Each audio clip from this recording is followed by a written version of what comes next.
اعوذ باللہ من الشیطان الرجیم بسم اللہ الرحمن الرحیم وما ارسلنا اور نہیں بھیجا ہم نے من رسول کوئی بھی رسول الا مگر لیطاع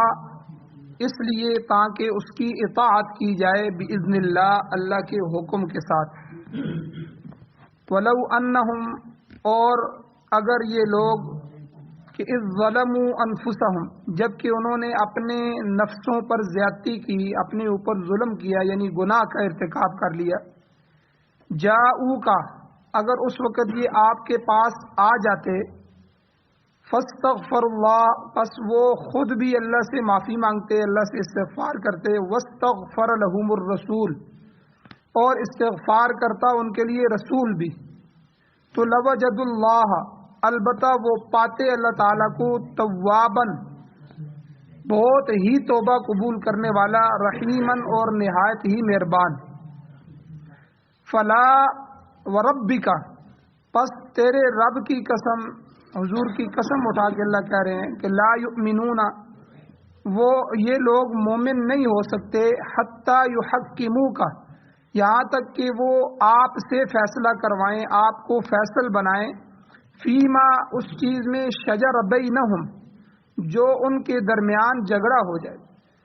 ان کے درمیان جو جھگڑا ہو جائے جو تنازع پیدا ہو جائے تو اس سے آپ کے پاس لے کر اگر نہ آئیں تو ایمان والے نہیں ہو سکتے پھر ثم لا یجدوا فی انفسہم حرجا پھر وہ اپنے نفسوں میں تنگی بھی نہ پائیں مما قضیت اس چیز سے جو آپ نے فیصلہ کر دیا یعنی فیصلہ بھی آپ سے کروائیں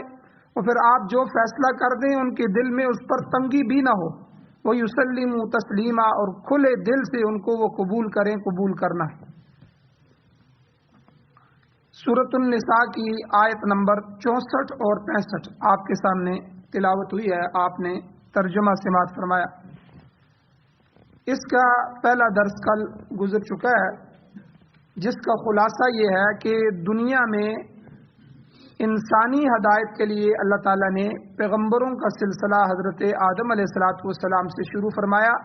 اور حضور خاتم النبیین صلی اللہ علیہ وسلم تک ختم فرما دیا اور یہ ساری دنیا کے ہدایت کے لیے پیغمبروں کو بھیجا اور اللہ کہتے ہیں وما ارسلنا من رسول ہم نے کوئی بھی رسول ایسا نہیں بھیجا الا لیطاع باذن اللہ مگر اس کے آنے کا مقصد یہ تھا کہ رسول کی اطاعت کی جائے باذن اللہ اللہ کے حکم سے اللہ حکم دے رہے ہیں کہ میرے پیغمبر کی اطاعت کرو اور کیونکہ اللہ کی اطاعت کل بھی بیان کیا تھا کہ وہ مطلقہ ہے ہر ایک پر لازم ہے اور اللہ تعالیٰ کی اطاعت میں کوئی بھی کسی قسم کی کمی کی گنجائش نہیں اور رسول اللہ صلی اللہ علیہ وسلم کی اطاعت بھی باذن اللہ ہے اللہ کے حکم سے ہے خود رسول کی ذات کی اطاعت تو جائز نہیں ہے لیکن رسول چونکہ پیغمبر واسطہ ہوتا ہے مخلوق اور خالق کے درمیان بندوں اور اللہ کے درمیان اس لیے 30ویں سپارے میں اللہ تعالیٰ نے فرمایا کہ جو میری طرف سے پیغام لے کے آنے والا فرشتہ ہے یعنی حضرت جبرائیل علیہ السلام انہ لقول رسول کریم کہ بے شک یہ قرآن ایک کریم رسول کریم فرشتے کا قول ہے ذی قوت عند ذی العرش مکین جو عرش والوں کے ہاں بہت طاقتور شمار ہوتا ہے یعنی فرشتوں میں سے طاقتور ترین فرشتہ ہے تو اللہ تعالیٰ اس فرشتے کے ذریعے وحی کو بھیجتے ہیں تو وحی کو درمیان میں سے کوئی اچک نہیں سکتا کوئی خراب نہیں کر سکتا وحی کے اندر رد و بدل نہیں ہو سکتا کیونکہ مشرکین مکہ کے زمانے میں کاہن ہوتے تھے کاہن کہتے ہیں نجومی طرز کے لوگ جو غیب کی خبریں بتاتے تھے ان کے پاس جنات ہوتے تھے وہ جنات کو بھیجتے تھے چونکہ جنات دور تک کی سیر کرتے ہیں تو وہ اوپر آسمانوں تک جاتے تھے اور وہاں کی کچھ خبریں لے آتے تھے پھر ان میں وہ نجومی اور کاہن خلط ملط کر کے آدھا سچ آدھا جھوٹ اس طرح لوگوں کو الو بنایا ہوا تھا تو بہرحال حضور علیہ السلام پر جو وحی آتی ہے اس کو پوری حفاظت کے ساتھ فرشتوں کے ساتھ لے کے آیا جاتا ہے اور اس لیے نبی اور اللہ کے درمیان جو واسطہ ہے وہ وحی کا ہو وحی اللہ کے نبی پر آتی ہے اور بندوں اور اللہ کے درمیان جو واسطہ ہوتا ہے وہ نبی ہوتا ہے تو اس لیے نبی کی اطاعت بھی اللہ کی اطاعت کی طرح فرض کرا دی گئی ہے. بِإِذْنِ اللہ، اللہ کے حکم سے پیغمبر کی اطاعت ضروری ہے. تفصیل کل گزر چکی ہے. اب اس آیت میں اللہ تعالیٰ نے معافی کے طلب کرنے کے آداب سکھائیں کہ گناہ ہو جائے تو آپ نے معافی کس طرح مانگنی ہے. حضور کے زمانے میں فرمایا کہ لوگوں کا فرض تھا کہ وہ اللہ کے رسول کی اطاعت کرتے اور خدا کی نازل کردہ ہدایت کی طرف رجوع کرتے، مگر یہ جو منافقین قسم کے لوگ ہیں یہ اپنے معاملات اللہ کے رسول کے پاس لانے کی بجائے طاغوتوں کے پاس لے جاتے ہیں. تفصیل اس کی بھی گزر چکی ہے. تو اللہ نے فرمایا کہ وَلَوْ أَنَّهُمْ إِذْ ظَلَمُوا أَنفُسَهُمْ، جب کہ ان لوگوں نے اپنے نفسوں پر ظلم کیا یعنی گناہ کر لیا اور زیادتی کا ارتکاب کر بیٹھے، تو ادھر ادھر جانے کی بجائے جاؤکا، یہ آپ کے پاس آ جاتے. اور آپ کے پاس آ جانا یہ ایک ضروری ہے کہ فیصلہ قرآن و سنت کی روشنی میں ہی کرایا جائے. آج بھی ہم پر فرض ہے کہ ہم کوئی بھی معاملہ ہو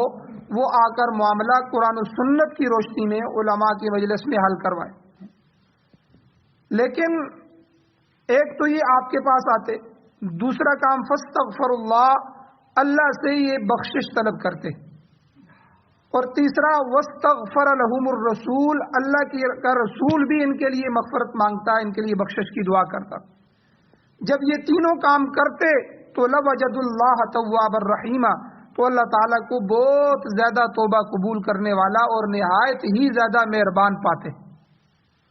تو گویا کہ طلب بخشش، مغفرت کو طلب کرنے کے لیے یہ طریقہ اختیار کرتے کہ اللہ کے نبی کے پاس آ جاتے، خود بھی اللہ سے اپنی لغزش کی معافی مانگتے، اللہ کے رسول سے بھی درخواست کرتے، اور وہ بھی ان کے لیے بارگاہ رب العزت میں ہاتھ اٹھا دیتے. تو اللہ تعالیٰ تو ہے ہی تواب الرحیم، وہ تو ہے ہی معافی کا انتظام کرنے والا، معاف کرنے والا. تو یہاں معلوم ہوا کہ 3 شرطیں ہیں جو اللہ نے یہاں بیان فرمائی. ایک، انسان ایمان سے متصف ہو، ایمان والا ہو، کیونکہ ایمان کے بغیر بخشش نہیں ہے، یہ بات یاد رکھیں. کوئی مشرک ہے، کوئی کافر ہے، یہ کوئی کسی قسم کے بھی قوم سے تعلق رکھنے والا کافر ہے، یہودی، عیسائی، ہندو، سکھ، بدھ مت یا کوئی بھی دنیا کا، تو ایمان نہیں ہے. نبی علیہ السلام کو نبی نہیں مانتا، قرآن کو اپنی کتاب نہیں مانتا، اللہ کو اللہ نہیں مانتا، آخرت کا یقین نہیں ہے. تو جب یہ سارے ایمان نہیں ہے تو کافر ہے، کفر کرنے والا ہے، انکار کرنے والا ہے. تو کافر کی بخشش نہیں ہے. پہلی بات یہ سمجھ آئی کہ بخشش کے لیے بھی، مغفرت کے لیے بھی جو ہے وہ ضروری ہے کہ وہ ایمان سے متصف ہو. تو نبی اس صورت میں گناہگار کے لیے بخشش کی دعا کرے گا جبکہ اس کے اندر ایمان موجود ہو، کیونکہ مشرک جس کا خاتمہ کفر اور شرک پر ہوا ہے تو اس کے لیے معافی کی درخواست کرنا بھی جائز نہیں. یاد رکھیں کہ آپ کا اگر کوئی والد، کوئی بھائی، کوئی آدمی کافر ہے یا مشرک ہے تو آپ اس کے لیے مغفرت کی دعا نہیں کر سکتے. کافر کو سلام نہیں کر سکتے. سلام کا مطلب کیا ہوتا ہے؟ السلام علیکم ورحمۃ اللہ وبرکاتہ، اللہ کی سلامتیں تمہاری اوپر ہوں، اللہ کی برکتیں ہوں، اللہ کی طرف سے رحمتیں ہوں. اور سلامتیاں ایمان والوں کے لیے، سلامتیاں ایمان والوں کے لیے. ایمان جس کا نہیں ہے اس کو سلام بھی نہیں کر سکتے. یہ سلام بھی ایک کلام ہے اسلام کا، تو یہ سلامتی بھی اس کے لیے ہے جو اسلام میں داخل ہوگی. تو یہ بہت ساری چیزیں ہیں کہ جو کافر کے لیے مسلمان کی طرف سے جائز نہیں ہے. تو ان میں سے ایک یہ سلام کرنا بھی ہے، اور معافی کی درخواست کرنا اور گناہ کی بخشش طلب کرنا. اس کے لیے پہلی شرط یہ ہے کہ اس کے اندر ایمان. اب حضرت ابراہیم علیہ السلام کا واقعہ قرآن مجید میں آتا ہے کہ جب وہ اپنے والد سے ملے تو انہوں نے کہا کہ استغفر لک ربی، میں عنقریب آپ کے لیے اپنے رب سے دعا مانگوں گا، استغفار کروں گا، مغفرت مانگوں گا، اللہ میرے والد کو معاف کر دے.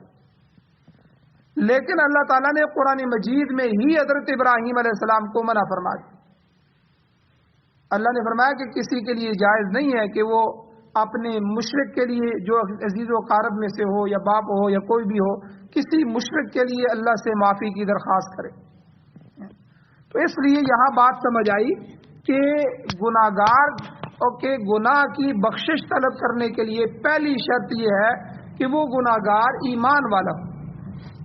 اور اعمال صالحہ کی اوپر جو نیکی ملتی ہے اس کے لیے بھی ایمان شرط ہے۔ اگر مومن آدمی مومن ایمان ہے، کلمہ پڑھا ہے، اللہ کی توحید پر ایمان رکھتا ہے، آخرت پر ایمان رکھتا ہے، اللہ کے نبی کو نبی مانتا ہے، قرآن کو اپنی ہدایت والی آخری کتاب مانتا ہے، یہ ساری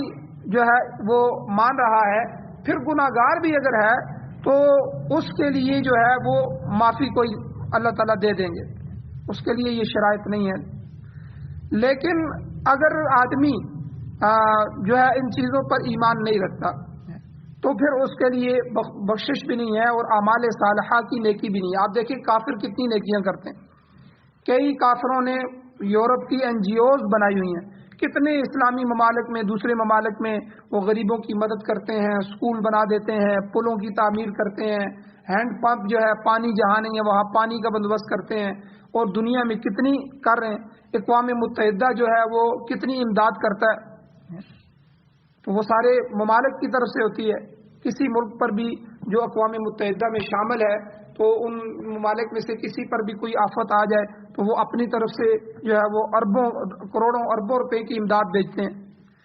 تو یہ سب کچھ کافر نیکی کر رہا ہے، لیکن اس نیکی کا اجر اس کے لیے کوئی نہیں ہے، اس کا بدلہ اس کو دنیا میں دیا جائے گا، اس کی جو ہے دولت کو بڑھا دیا جائے گا، اس کو مکان بلڈنگ دے دی جائے گی، لیکن آخرت میں اس کے لیے کچھ نہیں۔ تو معافی کے لیے بھی ایمان ہونا شرط ہے، اور نیکی کو ملنے کے لیے بھی ایمان ہونا شرط ہے۔ اعمال صالحہ کے اوپر جو اجر مل رہا ہے اس کے لیے بھی ایمان کا ہونا، ایمان کامل کا ہونا ضروری ہے۔ تو پہلی چیز یہاں اللہ تعالیٰ نے یہ بیان فرمائی، اور دوسری چیز یہ بیان فرمائی کہ اپنی بخشش کے لیے خود اللہ سے دعا کرے، پہلے خود اللہ سے دعا کرے، خود ندامت ہو اس کو، خود شرمندگی کے آنسو اس کی آنکھ سے بہ رہے ہو، آہوزاری کے ساتھ اللہ کے سامنے پیش ہو جائے، اے اللہ میری یہ زندگی گناہ کے اندر گزری ہے، نہیں گزرنی چاہیے تھی، یہ میں آپ کی بغاوت میں باغی ہو کے زندگی گزار رہا تھا، اے اللہ میری معافی فرما دیں۔ تو خود اس کے لیے شرمندہ ہونا، خود آنسو بہانا، خود جو ہے تنہائی میں اللہ سے آہوزاری کرنا، خود معافی مانگنا، استغفار کرنا، یہ دوسری شرط، کیونکہ اللہ تعالیٰ نے قرآن مجید میں ارشاد فرما دیا، اللہ کہتے ہیں من یغفر الذنوب الا اللہ، لوگوں اللہ کے سوا کون ہے جو انسانی غلطیوں کو، انسانی کوتاہیوں کو معاف کر دے؟ اللہ ہی تو ہے ایک معاف کرنے والا۔ تم اللہ کے دروازے کو چھوڑ کے کن دروازوں پہ جا کر معافیاں مانگو؟ تو دوسری شرط یہ ہے کہ کسی نبی سے دعا کروانا، کسی ولی سے دعا کرنا، کسی عالم سے آ کے کہنا کہ اللہ تعالیٰ سے میرے لیے دعا فرمائیں، ٹھیک ہے یہ بھی اچھی بات ہے، یہ تیسری شرط ہے، لیکن دوسری شرط پہلے یہ ہے کہ خود اپنے لیے دعا کرے، اپنی اولاد کے لیے دعا کرے، اپنی حاجتوں کو اللہ سے مانگے۔ پھر اس کے بعد جو ہے تیسری بات یہ ہے کہ وہ اللہ کے رسول کے سامنے پیش ہو جائے اور اللہ کے رسول سے استغفار کی دعا کرے کہ آپ جو ہے میرے لیے دعا فرمائیں، اللہ تعالیٰ معاف فرمائے۔ پھر اللہ کا رسول بھی ان کے لیے معافی کی اللہ تعالیٰ سے سفارش کرے۔ اللہ کے نبی کی دعا ہمارے حق میں سفارش، کتنی دعائیں حضور علیہ السلام نے اس امت کے لیے اجتماعی کی ہیں، وہ آج تک ان دعاؤں کا اثر ہے۔ انہی میں سے ایک دعا کہ ہم اجتماعی طور پر ہلاک نہیں ہو رہے، اللہ کے نبی نے فرمایا اللہ سے، اللہ پہلی امتوں کو آپ نے پوری امتیں ہلاک کر دیں گناہوں کی وجہ سے، بغاوت میں اتر آئے تھے، اے اللہ میری امت کو اجتماعی ہلاکت میں نہ ڈالنا۔ کتنی زبردست دعا اللہ کے نبی نے مانگی، اور آج ہمارے اندر وہ ساری تباہیاں، سارے گناہ ہیں جو پہلی امتوں میں ایک ایک گناہ کی وجہ سے۔ حضرت شعیب علیہ السلام کی امت کا کون سا گناہ تھا کہ وہ ناپ تول میں کمی کرتے تھے، لینے کے باٹ اور تھے، دینے کے باٹ اور تھے، اور ڈنڈی مارتے تھے، آدھا کپڑا کاٹ دینا، کونے سے کاٹ دینا، تھوڑا سا بچا لینا، ٹھیک ہے، کوئی چیز فروٹ دے رہے ہیں، کوئی چیز دے رہے ہیں، بیچ میں گندا ڈال دینا یا وزن کو کم کر دینا، یہ ناپ تول میں کمی تھی۔ ویل للمطففین، اللہ تعالیٰ نے پوری صورت اتاری۔ تو بہرحال ان کا یہ ایک گناہ تھا، اور جو ہے اسی طرح لوط علیہ السلام اللہ کے نبی تھے، تو وہ ان کی قوم کے اندر ایک گناہ تھا، فحاشی تھی. تو ہماری قوم میں وہ سارے گناہ موجود ہیں. اگر اللہ تعالیٰ سخت غصے میں ہے تو پہلی قوموں کی طرح اللہ ہلاک بھی کر سکتے ہیں. لیکن حضور علیہ السلام کی یہ دعائیں ہیں، اللہ تعالیٰ نے ہماری حق میں اللہ کے نبی کی بہت سی دعاؤں کو قبول فرمایا، تو ان میں سے کئی دعائیں اس طرح کی بھی ہیں. تو تیسری شرط یہ ہے کہ خود معافی تلافی اللہ سے مانگ کے، اللہ سے رجوع کر کے پھر اللہ کے نبی کے پاس آئے اور اللہ کے نبی سے سفارش کرے کہ آپ جو ہے ہمارے لیے اللہ سے دعا مانگیں. ارشاد باری تعالیٰ ہے، اللہ تعالیٰ سورہ محمد میں فرماتے ہیں 26ویں سپارے کے اندر اللہ تعالیٰ فرماتے ہیں وَاسْتَغْفِرْ لِذَنْبِكَ، اے میرے محبوب آپ اپنے گناہوں کے لیے بھی اللہ سے معافی مانگیں، وَلِلْمُؤْمِنِينَ، اور مومن مردوں کے لیے بھی معافی مانگیں، وَالْمُؤْمِنَاتِ، اور مومن عورتوں کے لیے بھی اللہ سے معافی مانگیں، بخشش کی دعا فرمائیں. اللہ نے خود اپنے پیغمبر کے ذمے لگا دیا، حکم دے دیا، آپ اپنے لیے بھی استغفار کرتے رہیں، اپنے امت کے مومن مردوں کے لیے اور مومن عورتوں کے لیے بھی مجھ سے معافی مانگتے رہیں. تو چونکہ کوئی بندہ بھی جو پیغمبر بھی ہو، کوئی بھی ہو، ولی بھی ہو، وہ ہدایت کا بھی ہر وقت محتاج ہوتا ہے. اس لیے تو اہدنا الصراط المستقیم ہر نماز میں ہم ہر رکعت میں ہر سورہ فاتحہ میں اللہ سے دعا کرتے ہیں،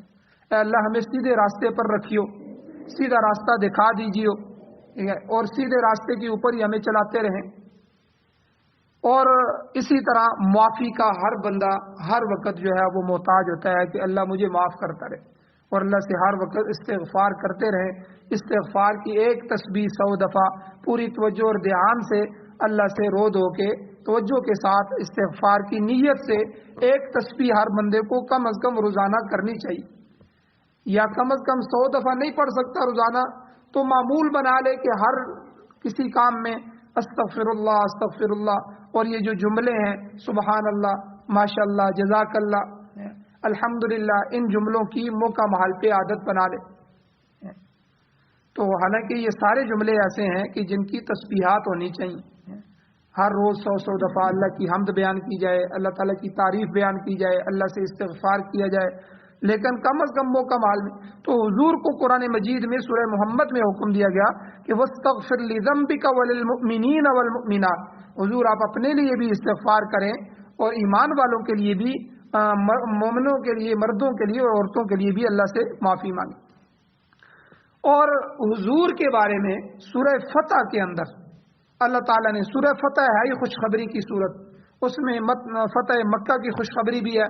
ایک خوشخبری اور حضور کے بارے میں اللہ تعالیٰ نے سنائی. حضور کے بارے میں اللہ نے کیا فرمایا؟ لِيَغْفِرَ لَكَ اللَّهُ مَا تَقَدَّمَ مِن ذَنبِكَ وَمَا تَأَخَّرَ، اے میرے محبوب، اے حضور،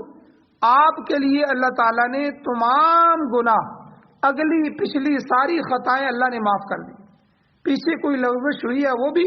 آئندہ بھی اگر آپ سے کوئی ہو جائے اللہ نے معاف کر دی. آپ کے لیے اللہ کا خصوصی حکم ہے. حالانکہ حضور علیہ السلام سے کوئی گناہ نہیں ہوا، پیغمبر معصوم ہوتے ہیں، لیکن اللہ تعالیٰ کی طرف سے یہ اعلان فرما دیا گیا، قانون بنا دیا گیا. تو بہرحال اللہ تعالیٰ نے یہی فرمایا کہ مؤمنین اور مؤمنات کی بخشش طلب فرمائیں اور اپنے لیے بھی استغفار کرتے رہیں. اسی لیے تو حضور علیہ السلام اپنی عبادت میں بہت زیادہ جو ہے وہ توجہ فرماتے تھے، یہاں تک کہ حضور کے پاؤں سوج جاتے تھے، ورم آ جاتا تھا. اور حضور کی اندر کی کیفیت صحابہ جو بیان فرماتے ہیں کہ حضور نماز پڑھتے تھے تو ہانڈی کے ابلنے کی طرح آواز آتی تھی سینے سے، جیسے سینہ بے قرار ہو گیا ہے. تو ہمیں ترس آ جاتا تھا، ہم حضور سے پوچھتے، حضور آپ تو بخشے بخشائے ہیں، اللہ نے آپ کے لیے قانون بنا دیا ہے، لِيَغْفِرَ لَكَ اللَّهُ مَا تَقَدَّمَ مِن ذَنبِكَ وَمَا تَأَخَّرَ، جو ہے قدیم ہو چکے ہیں یا جو مؤخر آگے آئیں گے، جو گناہ بھی، جو لغزشیں خطائیں ہیں آپ کے لیے معاف ہیں، آپ تو بخشے بخشائے ہیں، پھر بھی اتنا. تو حضور علیہ السلام فرماتے کہ میں اللہ کا شکر گزار بندہ نہ بنوں؟ جب اللہ نے میرے اوپر اتنے احسانات کیے ہیں، میرے لیے ضابطے ہی اللہ نے بدل دیے ہیں، میرے لیے قانون بنا دیے ہیں، اور اللہ نے میرے اوپر بے شمار انعامات کر دیے ہیں، تو میں اللہ کا شکر گزار نہ بنوں؟ تو یہ حضور علیہ السلام کی جو ہے خصوصیت تھی. تو اس لیے فرمایا کہ اگر وہ لوگ آپ کے پاس آ جاتے، منافق جو یہودیوں کے کعب بن اشرف وغیرہ خبیث لہین فاسق فاجر کافر اور سود خور اور ان کے جو ہے متکبر قسم کے علماء تھے یہودی، ان کے پاس یہ فیصلہ لے کے جا رہے ہیں، تو اگر یہ آپ کے پاس آ جاتے اور خود بھی آ کر گناہوں کی معافی طلب کرتے اور اللہ کا رسول بھی ان کے لیے معافی کی درخواست کرتا تو یقیناً وہ اللہ تعالیٰ کو تواب الرحیم پاتے، لوجد اللہ تواب الرحیم، توبہ قبول کرنے والا اور مہربان پاتے۔ آج بھی یہی قانون ہے۔ اب یہاں سے علماء نے ایک مسئلہ اس آیت سے ذکر کیا ہے، عرض اعمال، اعمال کا پیش ہونا۔ مولانا عبید اللہ سندھی رحمۃ اللہ علیہ فرماتے ہیں کہ اس آیت میں مذکورہ جو آیت ہے، آیت مذکورہ، اس میں نبی علیہ السلام کی طرف سے طلب معافی کی درخواست بظاہر یہ پتہ چل رہا ہے کہ آپ کی حیات مبارکہ کے ساتھ خاص ہے، یعنی جب آپ زندہ تھے اس وقت کوئی آ جاتا اور آپ کے سامنے معافی بھی مانگتا اور آپ سے بھی درخواست کرتا، تو بظاہر آپ کی حیات مبارکہ کے ساتھ یہ مختص معلوم ہوتی ہے کہ جو کوئی غلطی کا ارتکاب کرے، استغفار کرے، اللہ کا رسول بھی کرے تو معاف ہے۔ تاہم مولانا فرماتے ہیں، مولانا عبید اللہ سندھی رحمۃ اللہ علیہ، کہ اس کا تعلق عالم برزخ میں بھی قائم ہے۔ یاد رکھیں، ہمارا یہ عقیدہ ہے کہ حضور علیہ الصلوۃ والسلام اپنی قبر مبارک میں حیات ہیں، آپ علیہ السلام اپنی قبر میں زندہ ہیں، عالم برزخ میں، عالم دنیا سے حضور کا تعلق روح کے نکلنے سے ایک دفعہ حضور پر موت طاری ہوئی، انک میتون و انہم میتون، بے شک آپ بھی مرنے والے ہیں، اس دنیا سے جانے والے ہیں اور یہ سارے لوگ بھی میت مرنے والے ہیں۔ یعنی ایک دفعہ جس طرح ماں کے پیٹ سے تعلق آدمی کا ہوتا ہے 9 مہینے، پھر اس ماں کے پیٹ کی دنیا کو چھوڑ کے آدمی عالم دنیا میں آ جاتا ہے، تو پھر عالم دنیا سے موت کے بعد عالم برزخ میں اس کو رکھا جاتا ہے عالم آخرت تک۔ عالم آخرت میں تو سارے معاشر میں سب کو جمع کیا جائے گا، حساب کتاب شروع ہو جائے گا، پھر جنت جہنم کے فیصلے ہو جائیں گے، لیکن عالم آخرت کو بھی قائم ہونے میں بہت عرصہ ہے۔ اس سے پہلے دنیا کی زندگی اور آخرت کی زندگی کے درمیان جو ہے قبر کی زندگی، یہ بھی پوری ایک زندگی ہے، اس میں بھی عذاب ثواب ہے۔ اس کو حضرت عثمان رضی اللہ عنہ کے بارے میں آتا ہے کہ وہ جب بھی قبر کو دیکھتے تو وہ رونا شروع ہو جاتے، اتنا روتے کہ ان کی داڑھی تار ہو جاتی آنسوؤں سے۔ کسی نے کہا کہ آپ اتنا روتے ہیں قبر کو دیکھ کے؟ انہوں نے کہا کہ یہ پہلی منزل ہے، آخرت کی منزلیں بہت ساری ہیں، ان میں سے پہلی منزل تو قبر ہے، جو اس میں بخشا گیا آگے بھی اللہ آسانی کر دیں گے۔ تو اس لیے میں اپنی آخرت کو یاد کر کے قبر کے ذریعے میں روتا ہوں۔ تو اس لیے مولانا عبید اللہ سندھی فرماتے ہیں کہ اس کا تعلق حضور کے ساتھ عالم برزخ کے ساتھ بھی کا ہے۔ ہمارا یہ عقیدہ ہے کہ اب یہاں سے جو بندہ بھی درود پڑھتا ہے حضور پر، وہ فرشتے ہیں کہ جو نائعون فی الارض، کہ جو زمین میں گھومتے رہتے ہیں، وہ سیر کرتے رہتے ہیں، زمین میں ہر جگہ موجود ہوتے ہیں، وہ اس درود کو لیتے ہیں اور لے جا کر آقا علیہ السلام پر پیش کرتے ہیں اور فرماتے ہیں آپ کے فلاں بندے نے، فلاں امتی نے جو ہے آپ پر یہ درود بھیجا ہے۔ اور جو آدمی وہاں جا کر روضہ رسول پر حاضری دیتا ہے، وہاں جا کے صلاۃ و سلام پڑھتا ہے، الصلاۃ والسلام علیک یا رسول اللہ، یہ وہاں جا کے پڑھنا جائز ہے، کیونکہ حضور سامنے ہوتے ہیں، وہاں حضور خود اس سلام کو سنتے ہیں، حضور اس کو سنتے ہیں اور حضور کو پتہ ہوتا ہے، حضور کو بتایا جاتا ہے کہ یہ آپ کا امتی ہے۔ تو قبر کی زندگی،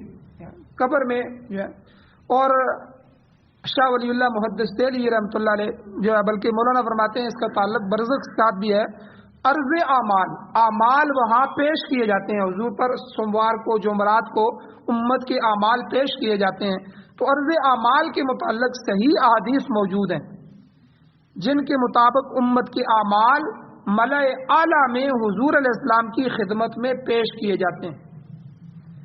شاہ ولی اللہ محدث دہلوی رحمۃ اللہ علیہ فرماتے ہیں کہ ملأ اعلیٰ جو ہے، جو اللہ تعالیٰ کا ایک خاص مقام ہے، ملأ اعلیٰ، انتہائی قربتیں ہیں اللہ کی، اس میں 3 قسم کے گروہ شامل ہیں ملأ اعلیٰ۔ پہلا گروہ ملائکہ مقربین کا ہے، وہ فرشتے جو انتہائی قریبی ہیں، اور دیگر بلند پایا جو فرشتے ہیں، 4 بڑے فرشتے اور اس طرح بڑے بڑے فرشتے جو اللہ کے مقربین ہیں، جس طرح انسانوں میں سے پیغمبر اللہ کے سب سے زیادہ قریب ہوتے ہیں، باقی انسانوں میں سے. اس طرح فرشتوں میں سے بھی کئی ان کے بڑے فرشتے ہیں. پھر حاملین عرش ہیں جنہوں نے عرش کو اٹھایا ہوا ہے, یہ ملائے اعلیٰ کے پہلے ممبر ہیں. پھر دوسرا گروہ بھی فرشتوں کا ہی ہے جو ان سے دوسرے نمبر پر ہیں, وہ دوسرے نمبر پہ قریب ہیں. پھر تیسرا گروہ بنی نوع انسان میں سے, انسانوں میں سے افاضل الآدمیین, یعنی وہ کامل الایمان لوگ ہیں جو اپنی زندگیاں دین کی خاطر وقف کر دیتے ہیں. حاجی عبد الوہاب صاحب کو دیکھیں, اپنی زندگی, ٹھیک ہے, مولانا نذر الرحمان صاحب ہر وقت جو ہے رائمنڈ میں اور پوری دنیا میں, اور پورے ایسے لوگوں کی کمی آج بھی نہیں ہے معاشرے میں. بہت سارے ایسے اللہ والے ہیں جنہوں نے اپنی زندگیاں جو ہے پوری زندگیاں, کوئی آدھی زندگی دے رہا ہے, 15 دن وہاں ہوتا ہے, 15 دن, کوئی پوری زندگی دے رہا ہے. تو ایسے لوگ انسانوں میں سے جو جنہوں نے اپنی پوری زندگیاں دین کی خاطر وقف کر دی اور بنی نوع انسان کی ہدایت اور اصلاح کا فریضہ انجام دے رہے ہیں. اس گروہ میں تمام انبیاء سب سے پہلے درجے میں, پھر اللہ کے دیگر نبی, اولیاء, علماء, صلحاء میں سے جنہوں نے بھی اپنی زندگیاں وقف کی ہیں, وہ سب شامل ہیں. اور ان ممبران ملائے اعلیٰ کا کام کیا ہے؟ یہ تینوں ممبران فرشتے اور یہ انبیاء اور اولیاء اور یہ وہاں, ان کا کیا کام ہے؟ ان کی پہلی مصروفیت یہ ہے کہ ان کی نگاہ, ان کی نظر ہر وقت اللہ تعالیٰ کی تجلی اعظم پر مرکوز ہوتی ہے. اللہ کی جو تجلیات ہیں تو ان کی نظر جو ہے, دنیا میں بھی ولی جو ہوتا ہے نا, ولی, اس کا دل اللہ کی طرف متوجہ ہوتا ہے. اس کے دل میں دنیا کی کوئی میل نہیں آنے دی جاتی. نبی کا بھی یہی حال ہوتا ہے. دنیا میں بھی نبی کا دل اور صحیح ولی کا جو دل ہے وہ اللہ سے غافل نہیں ہوتا. نہ اولاد میں لگتا ہے, نہ ادھر نہ ادھر, کسی دنیا کی کسی چیز میں وہ اللہ کی طرف ہی متوجہ ہوتا ہے.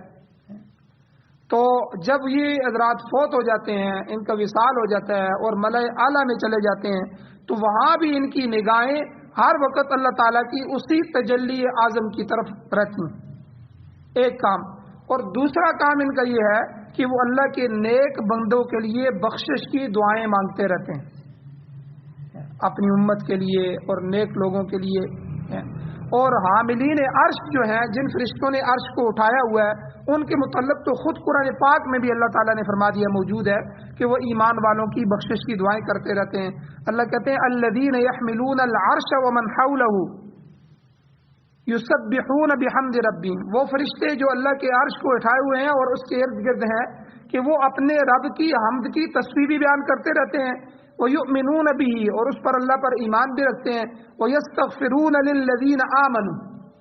سورہ مومن میں اللہ نے یہ آیت نازل فرمائی کہ وہ ایمان والوں کے لیے استغفار بھی کرتے رہتے ہیں. تو مولانا عبید اللہ سندھی رحمۃ اللہ علیہ فرماتے ہیں کہ حضور علیہ السلام کی اس دنیا سے رحلت کے بعد بھی امت کے اعمال ان کی خدمت میں ملائے اعلیٰ کے مقام پر پیش کیے جاتے ہیں, اور وہ امت کے لیے بخشش کی دعا بھی کرتے ہیں, کیونکہ اس گروہ میں شامل ہونے والوں کی ایک مصروفیت طلب بخشش بھی ہے کہ وہ بخشش طلب کرتے رہتے ہیں. باقی روزہ رسول پر جا کر سفارش کی دعا کرنا یا دوسرے عام مردوں کے متعلق جو احکام ہیں انشاءاللہ اگلے درس میں بیان کیے جائیں گے. اللہ تعالیٰ سے دعا ہے اللہ ہمیں عمل کی توفیق عطا فرمائے. آمین. الحمد للہ رب العالمین والعاقبۃ للمتقین والصلاۃ والسلام علی رسولہ النبی الامی الکریم. یا اللہ ہماری کمیوں کوتاہیوں کو معاف فرمائیے, درگزر فرمائیے, صغیرہ کبیرہ گناہوں کو معاف فرمائیے. یا اللہ ہم پر رحم فرمائیے, یا اللہ ہم پر رحم فرمائیے. یا اللہ قرآن و سنت کو پڑھنے, پڑھانے, سمجھنے, سمجھانے, اس کی اشاعت کرنے, اس کی تبلیغ کرنے, یا اللہ اس کو مضبوط کرنے, اس کو نافذ کرنے کی توفیق عطا فرمائی. یا اللہ قرآن و سنت کی بالادستی, قرآن و سنت کی حکومت نصیب فرمائی. قرآن و سنت کو بطور آئین, بطور دستور, بطور ضابطۂ حیات ہمارے مقدر فرمائی. یا اللہ نبی علیہ الصلوۃ والسلام کی سچی سچی محبت اور اطاعت کاملہ نصیب فرمائی. یا اللہ جو حضرات بیمار ہیں ان کو شفا عطا فرمائی. یا اللہ مریضوں کو شفا عطا فرمائی, پریشان حالوں کی پریشانیوں کو دور فرمائی. جو اس دنیا سے ایمان کی حالت سے گئے ان سب کی بخشش فرمائی. صلی اللہ تعالی علی خیر خلقہ محمد و آلہ و اصحابہ اجمعین برحمتک یا ارحم الراحمین.